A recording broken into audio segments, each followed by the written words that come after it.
This is a story that they tell way to the north, where the winter nights are colder and darker and longer even than they are here. In the oldest of times, Raven was not the black bird that we see today. No, no, no, no, no. Raven was a white bird, snow white from the top of his head to the tips of his toes, except for his eyes. Raven's eyes were black, black as the darkest night, blacker than the deepest cave, black as coal. Now in those days there was no light, for all the light in the world was held by a greedy man who kept it for himself, locked in a box, tucked away under his bed. And Raven was tired always of running into things. The Raven had a plan. One day he saw that the man's daughter was down at the river getting ready to drink.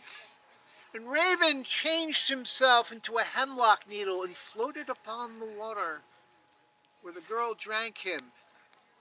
And he hid himself deep in her belly. And in the fullness of time, she gave birth to a beautiful baby boy. He was white, white as snow, from the top of his head to the tips of his itty-bitty toesies, except for his eyes that were black as coal, blacker than the darkest night, blacker than the deepest cave. For this was Raven in disguise, and as you all know, no creature, no matter how clever, can disguise his eyes.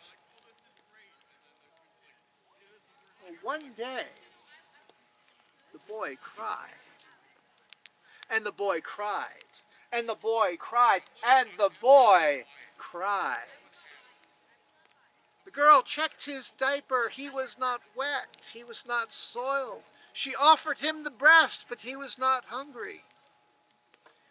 Finally, in exasperation, she went to her father's room, opened up the chest from under his bed, pulled out the ball of light, and gave it to the boy to play with. Immediately, Raven transformed himself to his true form, grabbed the ball of light in his talons, and flew up the chimney in a huge shower of sparks soaring across the sky from the east to the west.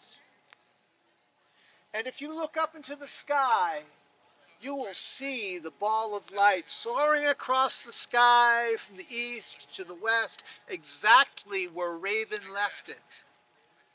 And if you look up at night, you will see showers of sparks strewn across the sky, following behind every night. And Raven was so covered with soot from the fire that he was black, black from the top of his head to the tips of his toes, including his eyes, that were black as coal, darker than the darkest night, blacker than the deepest cave. But we're happy because Raven brought us light.